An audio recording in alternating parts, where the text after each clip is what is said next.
Hello and welcome back to our YouTube channel. उम्मीद करता हूँ कि आप सभी फिट एंड फाइन होंगे। तो इस वीडियो से हम स्टार्ट करने वाले हैं हिस्ट्री ऑफ मॉडर्न इंडिया, ठीक है, जो हम डिस्कस करेंगे through MCQs from the revolt of 1857 to up to the independence of India, ठीक है। बहुत डेप्थ से हम इसको डिस्कस करने वाले हैं, ठीक है। तो इसके लिए आपको क्या करना है, वीडियो को फर्स्ट से देखना है, ठीक है, और जितने भी एडिशनल पॉइंट्स आपके साथ शेयर किए जाएंगे आपको वो अपने नोट्स में ऐड कर लेना है, ठीक है। और इससे भी ज़्यादा आपको क्या करना है, आपको हमारे चैनल JKSB जनरल स्टडीज़ को सब्सक्राइब करना है, ठीक है, बेल आइकन को प्रेस करना है, ठीक है, और टेलीग्राम चैनल पे ज्वाइन होना है, ठीक है। तो चलो करते हैं स्टार्ट आज का पहला लेक्चर इस हिस्ट्री का, ठीक है, राइट। तो बताओ, करो पहले आप आंसर, फिर मैं एडिशनल फैक्ट्स आपके साथ शेयर करूँगा। करो आंसर तब तक। बताओ क्या है पहला question. The Sepoy Mutiny of 1857 took place when Dash was the Governor General of India. Sepoy Mutiny, जिसको हम रिवोल्ट ऑफ 1857 भी कहते हैं, रिवोल्ट ऑफ 1857 भी इसको हम कहते हैं। ये किस टाइम पे हुआ था? उस टाइम पे इंडिया में कौन क्या था? Governor general of India. बताओ कौन था, बताओ। That was the lord Canning. कौन था? Lord Canning. लॉर्ड कैनिंग की अगर हम बात करेंगे, he is the last governor general, last governor general और first viceroy of India, first viceroy of India, ठीक है। तो अगर हम रिवोल्ट की बात करेंगे यहाँ पे, ठीक है, जो रिवोल्ट, ये फर्स्ट टाइम इंडिया की हिस्ट्री में एक ऐसा रिवोल्ट है जिसको फर्स्ट वार ऑफ इंडिपेंडेंस कहा गया है। फर्स्ट वार ऑफ इंडिपेंडेंस किसने कहा था? वीडी सावरकर जी ने, वीर दामोदर सावरकर जी ने इसको कहा था, ठीक है, राइट। तो कौन, आंसर क्या है आप? Lord Canning. और ये जो रिवोल्ट था इसके बहुत सारे रीजंस थे, बहुत सारे पॉलिटिकल रीजंस थे, कुछ एक्सपेंशन पॉलिसीज ब्रिटिश लोगों ने यहाँ पे अडॉप्ट की थी, ठीक है, cultural, religious, different different causes थे इसके, ठीक है। जब हम हिस्ट्री की सीरीज स्टार्ट करेंगे थोड़ी, तो उस टाइम हम अच्छे से डिस्कस करेंगे, ठीक है। लेकिन इस टाइम आपको ये जहन में रखना है कि जो रिवोल्ट हुआ था उस टाइम पे जो गवर्नर जनरल था that was the lord Canning. क्या नाम था उसका? लॉर्ड कैनिंग, ठीक है, राइट। चलते हैं आगे नेक्स्ट पे। क्या है नेक्स्ट क्वेश्चन, बताओ, करो आंसर। किया आंसर आपने? आई होप क्वेश्चन भी ईजी है, लेकिन आपको पता है ईजी इसको नहीं रखना है, इसको थोड़ा सा कॉम्प्लिकेटेड बनाना ही बनाना है, ठीक है। वो कैसे? जब हम कुछ एडिशनल इसके साथ डिस्कस करेंगे। तो क्या है next question. When was the Indian national Congress established. Indian national Congress को कब एस्टेब्लिश किया गया था, बताओ। तो 1885 में इसको एस्टेब्लिश किया गया था। और उस टाइम वाइस राय जो था कौन था? Lord Dufferin. लॉर्ड डफरिन उस टाइम वाइस ऑफ इंडिया था। और इस लॉर्ड डफरिन ने क्या कहा? This Indian national Congress is the microscopic identity before me. उसने कहा था कि ये छोटी सी एक क्या माइक्रोस्कोपिक आइडेंटिटी है, क्योंकि जिस इसका कोई वजूद ही नहीं है। उसको लगता है ये हमारे साथ कुछ है ही नहीं, ठीक है, हमारे आगे कुछ है ही नहीं। ये कौन? Indian national Congress. अब इसको बनाया गया था कब? 1885 में। किसने बनाया था? ए ओ ह्यूम। ए ओ ह्यूम, जो एक क्या था? ब्रिटिश सिविल सर्वेंट, ब्रिटिश का ये रहने वाला था, and he was civil servant. तो अगर हम कहेंगे कि फर्स्ट मीटिंग जब ये कांग्रेस बना, जिस मीटिंग में ये कांग्रेस बनाया गया था, वो मीटिंग कहाँ पे हेल्ड की गई थी, बताओ। वो मीटिंग कहाँ पे हेल्ड की गई थी? बम्बई में। कहाँ पे? बम्बई में, गोकुलदास तेजपाल संस्कृत कॉलेज, ठीक है, राइट।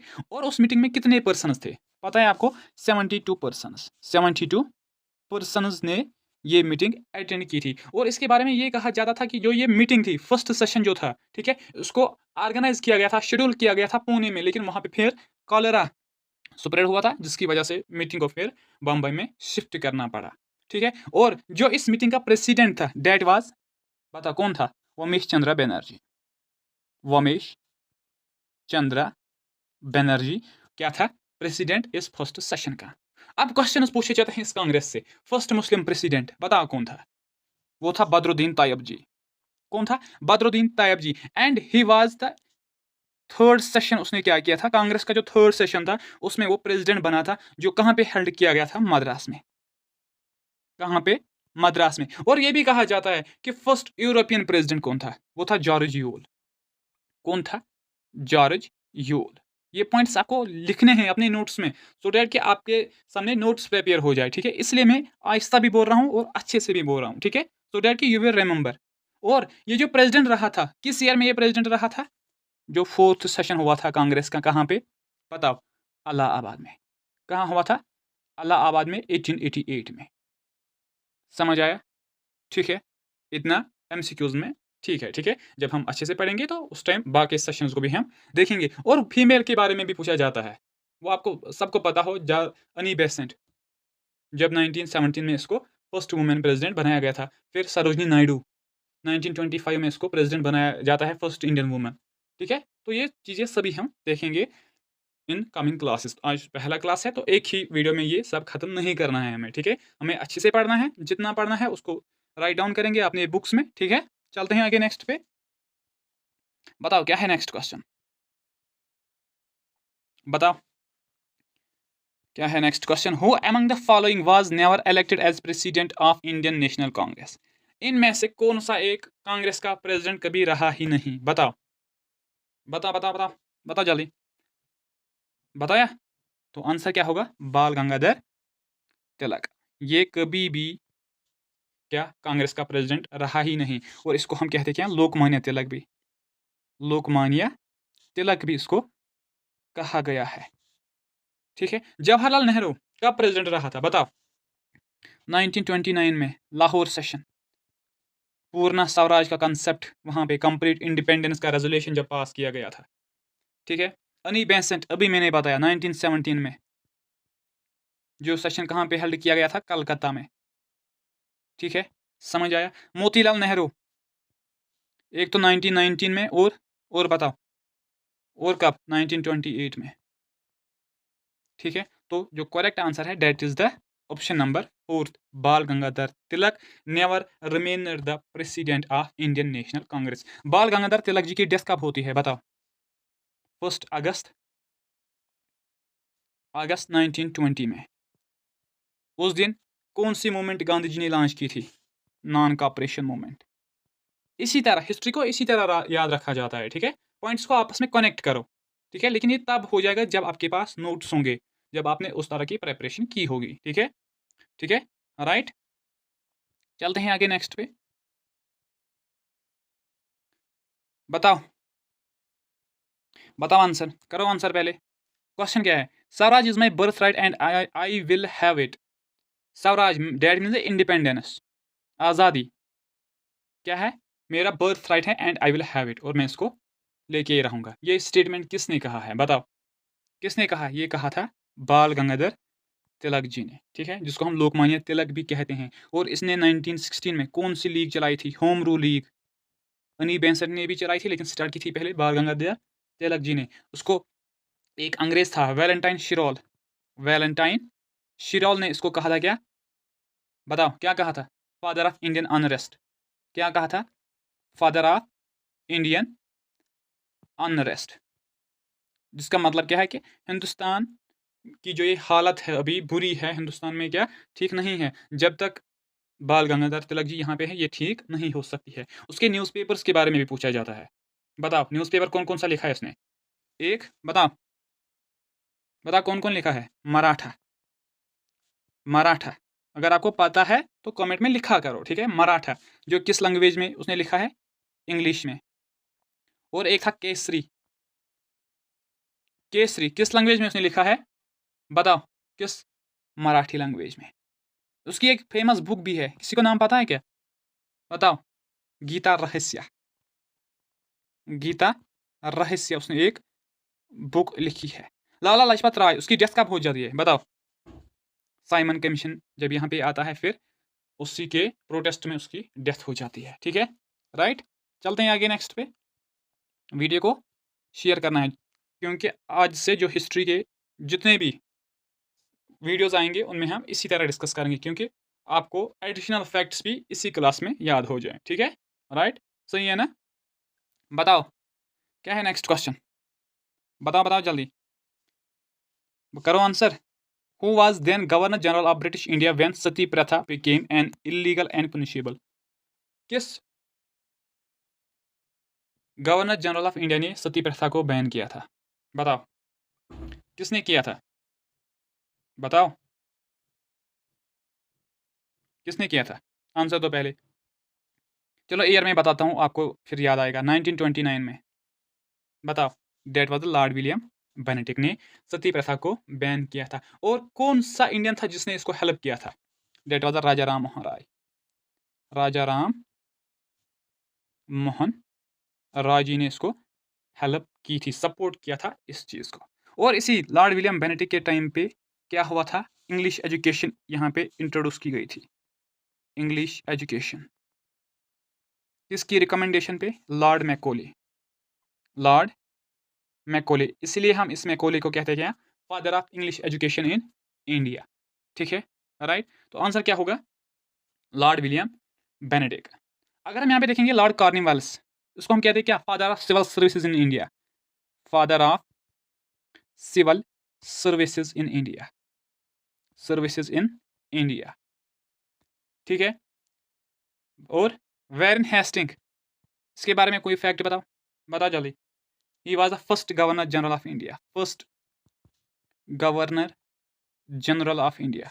ठीक है, राइट। तो कभी कभी पेन काम नहीं कर रहा है, जो भी मैं बोलता हूँ आप अपने हिसाब से नोट डाउन करते रहना। ठीक है, राइट।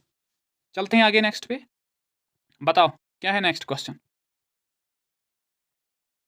नेक्स्ट इज, करो आंसर जल्दी से। After the revolt of 1857 which one of the following changes was not made by the British government? जब रिवोल्ट हुआ 1857 में, जिसको फर्स्ट वार ऑफ इंडिपेंडेंस भी कहा गया है, और इसके बारे में ये कहा गया है कि जो ब्रिटिश यहाँ की अंपायर जो यहाँ पे थी वो हिल गई थी, और उसके बाद अब सबको पता है कि रूल चेंज हुआ था। लेकिन जब वो रिवोल्ट खत्म हुआ, इनमें से कौन सी चीज़, कौन सी चेंज ब्रिटिश लोगों ने नहीं की है? फर्स्ट हम देखेंगे, the number of Indian soldiers were increased in the army. ये चेंज की गई थी या नहीं? इसको नहीं किया गया था, क्योंकि उनको पहले ही डर था। सिपाही म्यूटिनी इसको इसलिए कहा था। जो लोग इंडिया के लोग किस में थे? ब्रिटिश आर्मी में जॉब कर रहे थे, उन्होंने ये रिवोल्ट स्टार्ट किया है, तो फिर वो इंक्रीज कैसे कर पाते? तो ये हमारा आंसर हो जाएगा, ये नहीं किया उन्होंने। अब the rights of the East India Company were handed to the British crown. अब यहाँ पे डायरेक्ट क्राउन रूल आ गया। डैट मीन्स की जो मोनोपोली जो रूल कर रही थी यहाँ पे ईस्ट इंडिया कंपनी, अब ब्रिटिश क्राउन यहाँ पे रूल करेगा। ये सही है, जो चेंज की गई आफ्टर द रिवोल्ट। हमें वो क्या नॉट बताना था, कोई चेंज इनमें से लाई नहीं गई थी, कौन सी चेंज? ठीक है। The governor of general became the viceroy of India, ये भी सही है। Lord Canning was the first governor viceroy of India. ठीक है। The secretary of state was appointed, ये भी सही है। देखो क्या हुआ, जब रिवोल्ट खत्म हुआ तो उसके बाद क्या किया गया था? Government act of 1858, government act of 1858 को लाया गया था, जिसको हम गुड गवर्नेंस एक्ट कहते हैं। गुड गवर्नेंस एक्ट कहते हैं। ठीक है। उसमें बहुत सारी चीज़ों का क्या किया गया था? प्रॉमिस किया गया था। सपोज उन्होंने कहा कि डॉक्टोरिन ऑफ लैब्स को हम खत्म करेंगे, हम इक्वल ट्रीट करेंगे लोगों के साथ। लेकिन आपको पता है अंग्रेज लोग थे, ठीक है, बात टाइम निकालने के लिए उन्होंने ये चीज़ें बताई है। लेकिन उन्होंने वाइसराय का जो ये पोस्ट क्रिएट किया था, उसको असिस्ट करने के लिए उन्होंने इंडिया हाउस बनाया। इंडिया हाउस जो कहाँ पे था? लंदन में। जो कहाँ पे था? लंदन में। उसका जो हेड था, that was the secretary of state. That उसको कहा जाता था सेक्रेटरी ऑफ स्टेट। और who was the first secretary of the state? That was lord Stanley. याद रख लेना, lord Stanley was the first secretary of the state. और ये जो सेक्रेटरी ऑफ द स्टेट है, ये क्या करेगा? This will act as a bridge between the British government and जो इंडिया में उनकी गवर्नमेंट है। इनके बीच में ये क्या करेगा? ये एक ब्रिज बन जाएगा, ये इंटरमीडिएटर बन जाएगा ब्रिटिश का और जो इनकी गवर्नमेंट यहाँ इंडिया में है। ठीक है, राइट। लेकिन ये जो सेक्रेटरी ऑफ स्टेट है, उसकी सैलरी यहीं से इंडिया की इकोनॉमी से दी जाएगी। इसलिए दादा भाई नेहरू जी ने कहा था, ड्रेन ऑफ वेल्थ का कंसेप्ट दिया था। जब तो वो कर रहा था कहाँ पे? लंदन में बैठा हुआ था, इंडिया हाउस में, जो लंदन में लोकेटेड था। लेकिन सैलरी जाएगी कहाँ से? इंडिया के खजाने से। ठीक है, राइट। चलते हैं आगे। क्लियर हुआ? I hope so. बताओ, करो आंसर नेक्स्ट क्वेश्चन का। The Asiatic Society was founded by. Asiatic Society किसने फाउंड की थी? बताओ, किसने फाउंड की थी?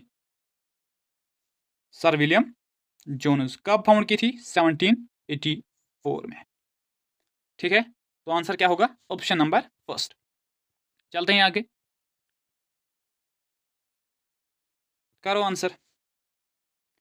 विच of the following British government sorry which act of the British government granted ₹1 lakh for education in India for the first time. British India ने किस act में फर्स्ट टाइम बात की थी कि हमें इंडिया को ₹1 लाख देना है, किस चीज़ के लिए? एजुकेशन के लिए। बताओ, मुझे पता है ये बहुत सारे बच्चों का गलत हो जाएगा ये आंसर, बहुत सारे बच्चों का गलत हो जाएगा। बताओ, करो आंसर, करो, करो आंसर पहले, फिर मैं बताता हूँ। सब बच्चों के जहन में आएगा 1835, लेकिन क्वेश्चन ये नहीं कह रहा है। क्वेश्चन कह रहा है कि फर्स्ट टाइम बात कब की गई थी। तो बात जो की गई थी ना, वो की गई थी चार्टर एक्ट ऑफ 1813 में।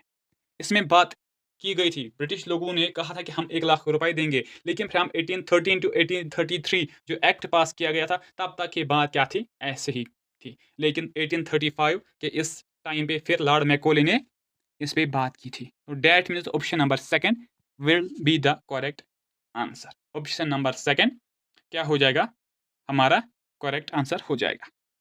ठीक है, वुड्स डिस्पैच ये भी एजुकेशन के लिए ही आया था।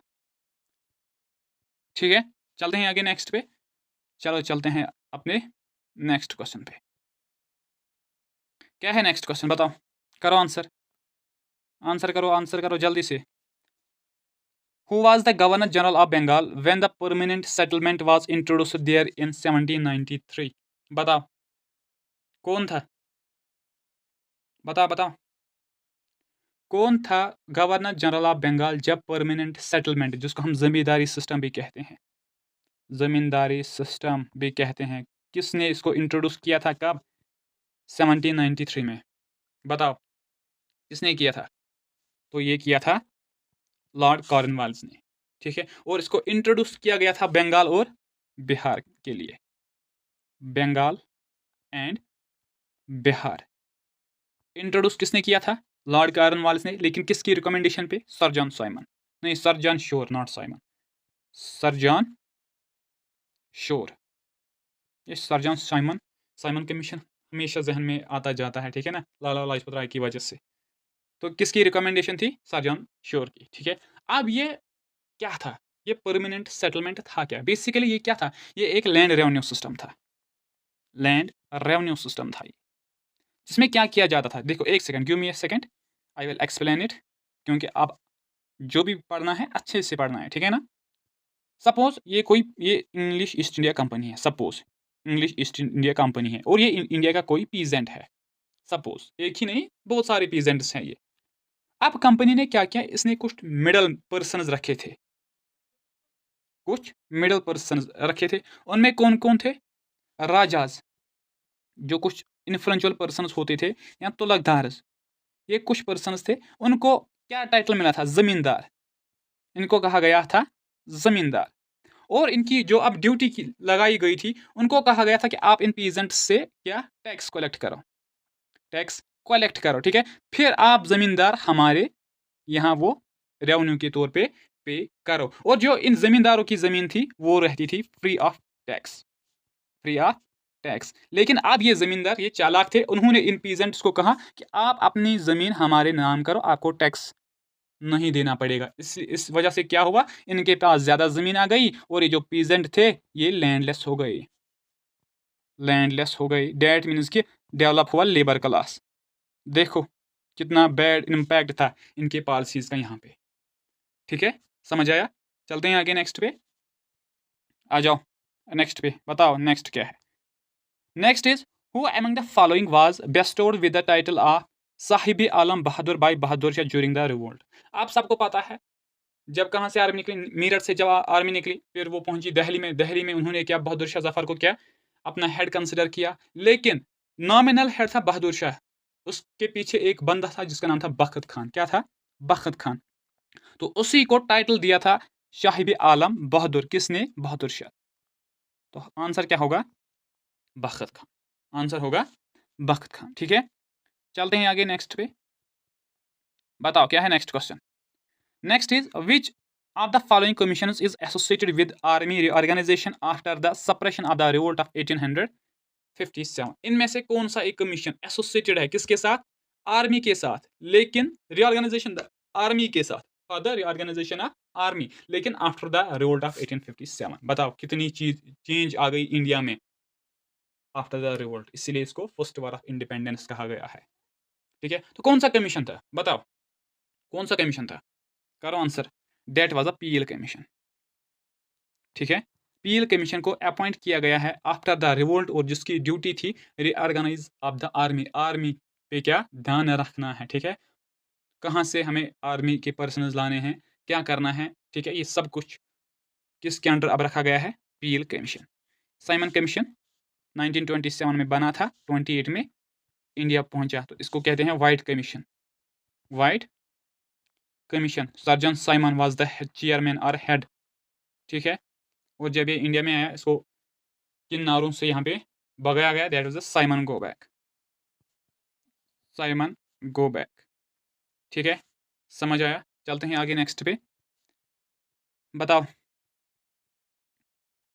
क्या है नेक्स्ट क्वेश्चन, बताओ जल्दी, करो आंसर, बताओ जल्दी।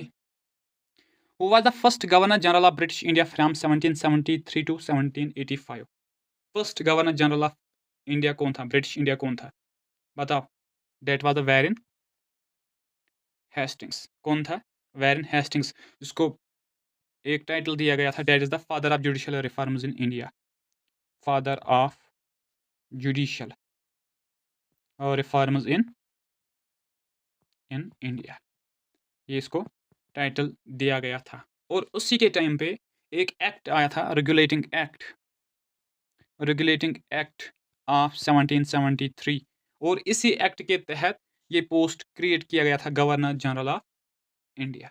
ठीक है, और इसी एक्ट के तहत और क्या किया गया था, कलकत्ता में कोर्ट एस्टैब्लिश किया गया था।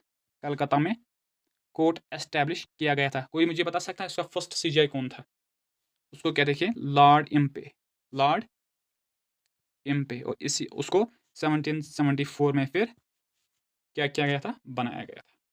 ठीक है, किसको, जो इंपीरियल कोटा कलकत्ता था। ठीक है, चलते हैं आगे नेक्स्ट पे।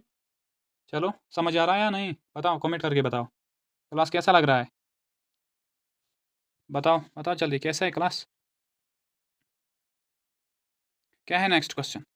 Who was the organiser of the revolt of 1857 इन बिहार। बिहार में रिवोल्ट को किसने लीड किया था, बताओ, किसने किया था, वो किया था कुंवर सिंह साहब ने। ठीक है, नाना साहब ने कहा कानपुर से, और मौलवी अहमदुल्ला लखनऊ से, बहादुर शाह तो आपको मालूम ही है। ठीक है, तो आंसर होगा फोर्थ ऑप्शन। ठीक है, चलते हैं नेक्स्ट पे। ये क्वेश्चन बहुत लोगों को गलत होगा, श्योरिटी है मेरी तरफ से। पहले आप आंसर करो, फिर मैं बताता हूँ। The dash commission was set up to investigate the Jallianwala Bagh massacre. किस कमीशन को अपॉइंट किया गया था, किस चीज़ के लिए, to investigate Jallianwala Bagh massacre, जो हुआ था 13 अप्रैल 1919 में, जब जनरल डायर ने क्या गोलियां चलाई थी। और वहाँ कितने लोग मरे थे, बताओ। अगर हम ऑफिशियल रिकॉर्ड्स देखेंगे ना, क्योंकि आपको आंसर करना है क्वेश्चन का, इसलिए मैं ये बात यहाँ पे बता रहा हूँ, पहले आप क्वेश्चन का आंसर करो। 379 ब्रिटिश लोगों ने कहा कि 379 पर्सन यहाँ की डेथ हो गई थी, लेकिन अनऑफिशियल अगर हम इंडिया सोर्सेज कंसिडर करेंगे, वो कह रहे हैं कि 1581 पर्सन की डेथ हो चुकी थी इस जलियांवाला बाग मैसेकर। बताओ कौन सा कमीशन आया था, बताओ बताओ जल्दी। तो वो आया था हंटर कमीशन। कौन आया था, हंटर कमीशन। ठीक है, हंटर कमीशन 2 बार इंडिया में आया। एक बार आया था 1882 में, 1882 में, और उस टाइम पे किस चीज़ के लिए आया था वो, बताओ, किस चीज़ के लिए आया था, एजुकेशन के लिए, एजुकेशन के लिए। और सेकंड टाइम में जब आया था 1919 में इंडिया में, किस चीज़ को इन्वेस्टिगेट करने के लिए, जलियांवाला बाग मैसेकर को। कन्फ्यूजन दूर हुआ। ठीक है, अब यहाँ पे बटलर कमीशन है। बटलर कमीशन कब आया था, वो आया था 1927 में। कब आया था, 1927 में। किस चीज़ के लिए, वो एग्जामिन करने के लिए आया था, जो यहाँ पे ब्रिटिश गवर्नमेंट है और उसका कॉन्टैक्ट, उसकी रिलेशनशिप कैसी है प्रिंसली स्टेट्स से, प्रिंसली स्टेट्स से। इसी चीज़ को एग्जामिन करने के लिए आया था बटलर कमीशन। सैडलर कमीशन कब आया था इंडिया में, बताओ बताओ, 1919, बताओ 1917 में। किस चीज़ के लिए, ये भी आया था एजुकेशन के लिए। बेसिकली जो कलकत्ता में यूनिवर्सिटी एस्टैब्लिश की गई थी, तो उसी को क्या ऑर्गेनाइज करने के लिए, उसी को क्या changes recommendation to make certain changes, उसी चीज़ के लिए सैडलर कमीशन आया था। कब? 1917 में। कैंपबेल कमीशन कब आया था बताओ?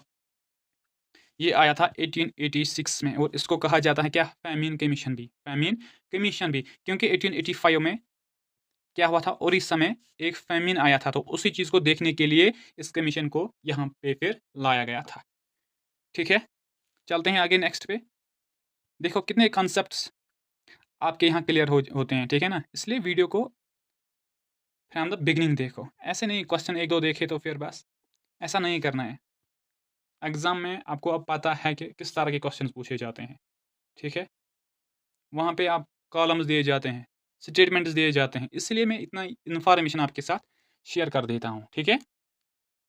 तो चलते हैं आगे नेक्स्ट पे। बताओ क्या है नेक्स्ट क्वेश्चन, बताओ जल्दी क्या है नेक्स्ट। इज द इमीडिएट, क्या था? The immediate cause of India's first war of independence was. First question पे ही मैंने बताया आपको कि जो रिवोल्ट ऑफ 1857 हुआ था उसको फर्स्ट वार ऑफ इंडिपेंडेंस भी कहा गया था, ठीक है? लेकिन अब हमें बताना है कि इमीडिएट काज, ऑलरेडी मैंने आपको बताया कि बहुत सारे काज थे, पॉलिटिकल स्फीयर से, सोशल से, रिलीजियस से, क्योंकि अंग्रेज लोगों ने हर तरफ तबाही मचा दी थी हमारी सोसाइटी में। उन्होंने क्या इंटरफेयर किया था, सती को जब एंड किया था, विडो रिमैरेज एक्ट 1856 में लाए, चाइल्ड मैरिज को बैन किया, क्योंकि ये चीज़ें उस टाइम पे सोसाइटी का एक हिस्सा था। तो उसी टाइम जो लोग उस टाइम पे रह रहे थे उनको लगा कि नहीं, all the they are disturbing our social structure, ये भी एक रीज़न बना रिवोल्ट के लिए, ठीक है? लेकिन नाउ वी हैव टू से व्हाट वाज द इमीडिएट काज।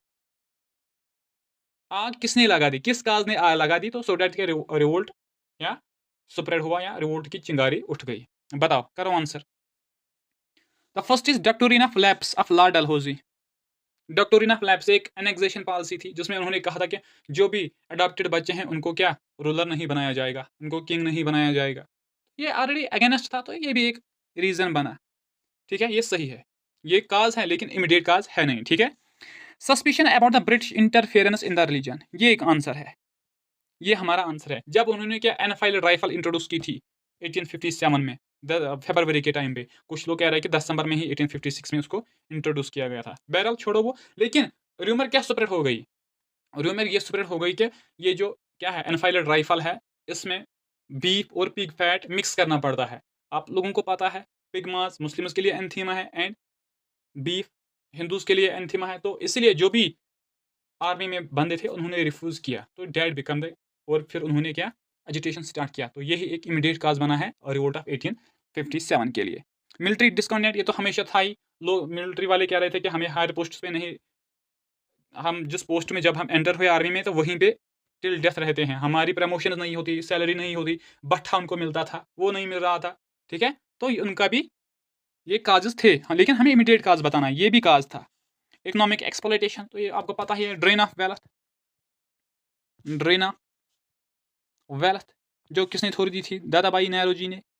तो ये सभी चीज़ें हैं, ये सभी चीज़ें हो रहे थे, लेकिन immediate cause was suspicion of British interference in the religion, option number second, ठीक है?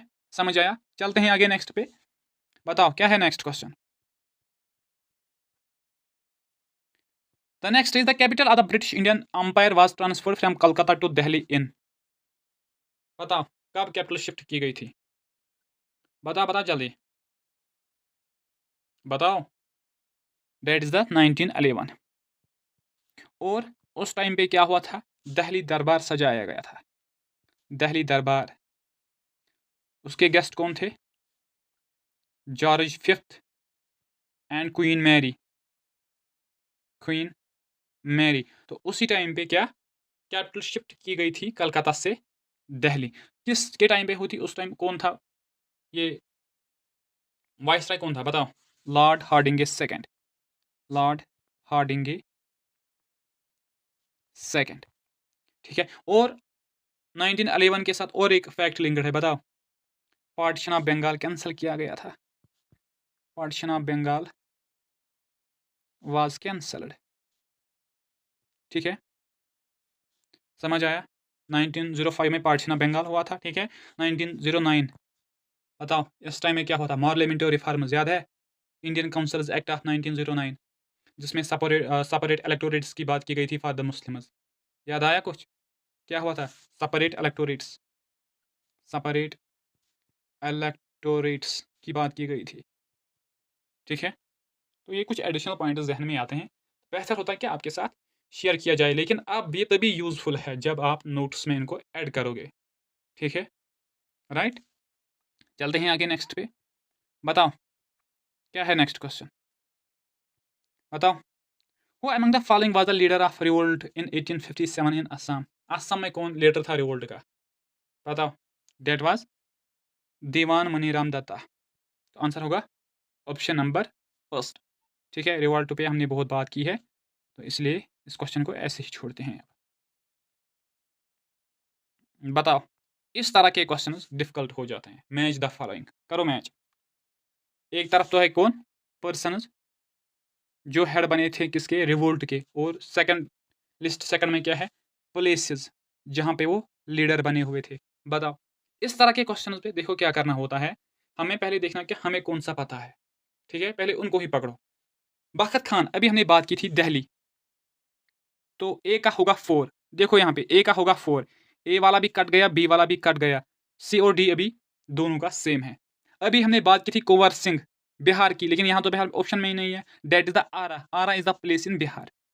सी का होगा 3, देखो सी का होगा 3, तो हमारा सी ऑप्शन हो जाएगा आंसर, डी भी कैंसल हो जाएगा, ठीक है? नाना साहिब, ये कहाँ पे था?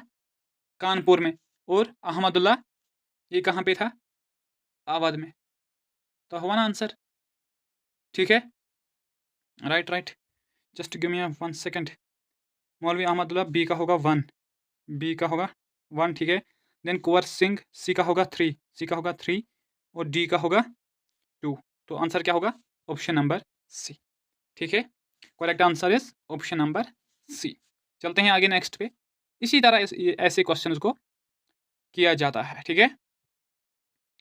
बताओ क्या है next question? The swadeshi movement started in India during, swadeshi movement कब स्टार्ट हुई इंडिया में? बताओ। जिसको फर्स्ट सक्सेसफुल मूवमेंट कहा जाता है before the arrival of Gandhi ji, Gandhi ji के इंडिया आने से पहले जो सबसे मोस्ट सक्सेसफुल मूवमेंट थी, that was the swadeshi movement. बताओ ये किसके अगेंस्ट मूवमेंट खड़ी हुई थी? तो ये एक एंटी बंगाल पार्टीशन मूवमेंट थी। पार्टीशन ऑफ बंगाल अगेन किसने किया था? 1905 में हुआ था। किसने? Lord Curzon. लॉर्ड कर्जन, पहले ऑर्डर निकाला गया था, लेकिन उस ऑर्डर को इम्प्लीमेंट किया गया था 16 अक्टूबर 1905 में, ठीक है? और क्या हुआ कि इस जो बंगाल था इसको 2 हिस्सों में डिवाइड किया गया था, लेकिन ब्रिटिश लोगों ने कहा था कि हम यहाँ पे किस चीज़ के लिए कर रहे हैं? एडमिनिस्ट्रेशन के लिए, कि वो ईज़ी हो जाए, क्योंकि बंगाल एक बड़ा प्रोविंस था, ठीक है? लेकिन इंडिया के लोगों को रियलिटी समझ आई थी, they want to divide what? Bangla this Bengal as Hindu and Muslim. Hindu Muslim करके उन्होंने इसको डिवाइड किया था, क्योंकि वो एक यूनिटी का हब बना हुआ था, तो उस चीज़ को डिवाइड करने के लिए क्या ये डिवीजन करना पड़ा, ठीक है? नॉन कॉपरेशन मूवमेंट कब स्टार्ट की गई थी? 1919 से 1922 तक। चोरी चोरा केस 1922 में हुआ ना। चंपारण सत्याग्रह 1917 में, है ना? गांधी जी को वहाँ पे किसने बुलाया था? राजकुमार शुक्ला, राजकुमार शुक्ला जी ने इसको बुलाया था। प्रोटेस्ट अगेंस्ट रोलाट एक्ट, रोलाट एक्ट इसको हम ब्लैक एक्ट भी कहते हैं, ब्लैक एक्ट 1919 में आया था। इसमें क्या बात की गई थी? 4 बंदे एक साथ नहीं रह सकते हैं किसी भी प्लेस में। और इसी के बीच में सत्यापाल मलिक और सैफुद्दीन किचलू को क्या अरेस्ट किया गया था। और जब उसको अरेस्ट किया गया था, लोगों ने जलियांवाला बाग में वहाँ पे बैसाखी के टाइम पे क्या प्रोटेस्ट किया था, पीसफुल प्रोटेस्ट किया था। तो वहीं पे फिर ये जलियांवाला बाग मैसेकर का इवेंट हमें देखने को मिला है, ठीक है? तो हम बात कर रहे थे स्वदेशी मूवमेंट की। ये जो स्वदेशी मूवमेंट है ना, ये सिर्फ रिस्ट्रिक्टेड नहीं थी सिर्फ बंगाल में, ये और प्लेसेस पे भी क्या स्प्रेड हुई थी। सपोज कि अगर हम देखेंगे पंजाब में, पंजाब में भी ये स्प्रेड हुई थी। वहाँ पे उसको चला था लाला लाजपत राय, लाला लाजपत राय एंड अजीत सिंह। याद रख लेना, एक second, give me a second, just a second. Punjab की हम बात कर रहे थे, पंजाब में इसको चला रहा था कौन? लाला लाजपत राय, लाला लाजपत राय एंड अजीत सिंह। और कौन था? अजीत सिंह उसके साथ था, ठीक है? और नेक्स्ट प्लेस कौन था? दिल्ली। बताओ दिल्ली में इसको कौन चला रहा था? बताओ। सईद हैदर रजा, सईद हैदर रजा, ये आते हैं मैच द फॉलोइंग में आ सकते हैं। मद्रास में किसने इसको लीड किया था? चिदम्बरम पिल्लाई। चिदम्बरम पिल्लाई। और मद्रास वाला क्वेश्चन जेकेएसबी ने एक बार पूछा था। ठीक है, चलते हैं आगे। और इस स्वदेशी मूवमेंट के इन्फ्लुएंशियल पर्सन्स कौन कौन से थे बताओ? बाल गंगाधर तिलक, गोपाल कृष्ण गोखले, और और कौन थे? बाकी तो ये जो हमने डिस्कस किए हैं, लाला लाजपत राय। ठीक है, तो ये इंपॉर्टेंट पर्सन्स थे रिलेटेड विद व्हाट? स्वदेशी मूवमेंट। ठीक है, जो किस के अगेंस्ट स्टार्ट की गई थी? Partition of Bengal. ठीक है, राइट। बताओ नेक्स्ट क्वेश्चन का आंसर बताओ। करो जल्दी, बता पहले आंसर। करो आंसर पहले, करो करो जल्दी जल्दी करो आंसर। देखो क्वेश्चन क्या है। Which of the following was not a condition laid down in the Gandhi Irwin pact? Gandhi Irwin pact जो पहले साइन किया गया था 5 मार्च को। कब? 5 मार्च 1931 में, जिसको एक और नाम से जाना जाता है, that is the Delhi pact. Delhi pact. इस पैक्ट के बहुत सारे कंडीशंस थे। इस पैक्ट के बहुत सारे कंडीशंस थे। अब हमें बताना है इनमें से कौन सा वो कंडीशन नहीं थी। Gandhi ji leader of Indian national Congress, Lord Irwin ही उस टाइम पे यहाँ पे कौन था? वाइस राय था। तो इनके बीच में पैक्ट क्यों होगा? एक तो कौन है जो अगेंस्ट है इस अंग्रेज रूल के, दूसरा तो जो रूल कर रहा है यहाँ पे, तो देयर वाज समथिंग जिसकी वजह से ये पैक्ट हुआ था। तो हम यहाँ पे देखेंगे उन्हीं पॉइंट्स को। इसके अलावा भी कुछ पॉइंट्स है, वो भी मैं आपको ऐसे ही बता देता हूँ। ठीक है, first is that Indian national Congress should stop CDM. इस पैक्ट की जो एक बात थी कि इंडियन नेशनल कांग्रेस को सीडीएम, सिविल डिसओबीडियंस मूवमेंट को स्टॉप करना है। ये किसकी कंडीशन थी? इरविन की। ठीक है, गांधी जी ने भी कुछ डिमांड्स रखे हैं, लेकिन कुछ डिमांड्स इरविन की भी थी, लेकिन ये उस डिमांड में था। तो फर्स्ट इज करेक्ट, हमें नॉट बताना है, तो पहली डिमांड है, बिल्कुल सही है। Removal of salt tax allowing to produce trade and sell legally, क्योंकि सीडीएम, सिविल डिसओबीडियंस मूवमेंट, इसमें साल्ट मार्च भी आया था ना। ठीक है ना, और उस साल्ट मार्च, अब ये गांधी जी की डिमांड थी कि अब हम तभी सीडीएम को क्लोज करेंगे जब आप हमें क्या करोगे? हमें साल्ट बनाना दोगे, फिर हम उसको लीगली सेल भी कर पाए, उसका ट्रेड भी कर पाए। तो ये गांधी की डिमांड थी, तो ये भी सही थी। Withdrawal of tax on khadi production, नहीं, ये इसका पार्ट नहीं था। ठीक है, participation of Indian national Congress in the second round table conference. अब इरविन ने क्या कहा? चलो मैं मानता हूं, ये साल्ट टैक्स को हम क्या बैन करेंगे, हम आपको एलो करेंगे साल्ट बनाने के लिए, लेकिन आपको क्या करना है? सेकंड राउंड टेबल कॉन्फ्रेंस जो कॉन्फ्रेंसेस हेल्ड की जाती है, फर्स्ट तो हो चुकी थी, सेकंड हेल्ड होने वाली थी कहाँ पे? लंदन में। आप कांग्रेस को वहां पे पार्टिसिपेट करना है। तो गांधी जी ने एक्सेप्ट कर लिया, गांधी जी ने ये चीज एक्सेप्ट कर लिया। लेकिन गांधी जी ने क्या कहा था? जितने भी बंधु को आपने हमें क्या, इंडिया के जितने भी बंधु को आपने जेल में रखा है, ठीक है, आप उनको क्या रिहा करोगे, लेकिन वही जो क्रिमिनल नहीं है, जिनके ऊपर किसी पर्सन को मारने की केस नहीं है, ठीक है, उन लोगों को, बाकी लोग जो भी हैं, उनको आपको छोड़ना होगा। तो उन्होंने कहा हाँ गांधी जी ये तो सही बात है, हम छोड़ेंगे, लेकिन आप पार्टिसिपेट, आप लंदन आ जाओ, हमें आपके साथ बात करनी है। तो फिर जो सेकंड राउंड टेबल कॉन्फ्रेंस है, उसमें गांधी जी पार्टिसिपेट कर देता है on the behalf of what? Indian national Congress. और इस सेकंड राउंड टेबल कॉन्फ्रेंस में एक वुमेन ने भी पार्टिसिपेट किया था, and the women was Sarojini Naidu. ठीक है, और जब वहां पे फिर इलेक्टोरेट, सेपरेट इलेक्टोरेट्स की बात की गई थी, रिजर्वेशन की बात की गई थी, ठीक है, तो वहां पे फिर कंट्राडिक्शन हुई किन लोगों के बीच में? भीमराव अंबेडकर एंड गांधी जी के बीच में। तो जब कंट्राडिक्शन वहां पे हुई थी, गांधी जी वहां से आया, फिर उसको इंडिया में पकड़ के ले गए यरवड़ा जेल में। ठीक है, जब गांधी जी की हालत वहां पे बहुत खराब हुई, फिर पूना पैक्ट साइन हुआ, ठीक है, गांधी एंड अंबेडकर के बीच में। ठीक है, तो ये सभी चीजें आपस में रिलेटेड है। ठीक है, चलते हैं आगे नेक्स्ट पे।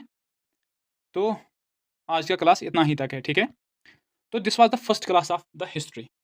तो सभी क्लासेस ऐसे ही होंगे, ऐसे ही सभी एडिशनल फैक्ट्स मैं आपके साथ शेयर करता रहूँगा। ठीक है, लेकिन आपको भी सपोर्ट करना चाहिए अब। ठीक है, वीडियोज़ को शेयर करो, अपने दोस्तों को बुलाओ, यहाँ पे इस तरह पढ़ाया जाता है, मटेरियल हमारे साथ शेयर किया जाता है टेलीग्राम पे, और एडिशनल इन्फॉर्मेशन हमारे तक पहुँचाई जाती है। ठीक है, तो ये सभी चीज़ें हैं। तो इसके लिए आपको भी थोड़ा सा काम करना है, अपने दोस्तों को बुलाना है, शेयर करना है, वीडियोज़ को कमेंट में बताना है कि किस तरह के वीडियोज़ हैं। ठीक है, तो ये सभी चीज़ें एक मोटिवेट करती है हम लोगों को। तो thank you so much, have a great day. ठीक है, थैंक यू।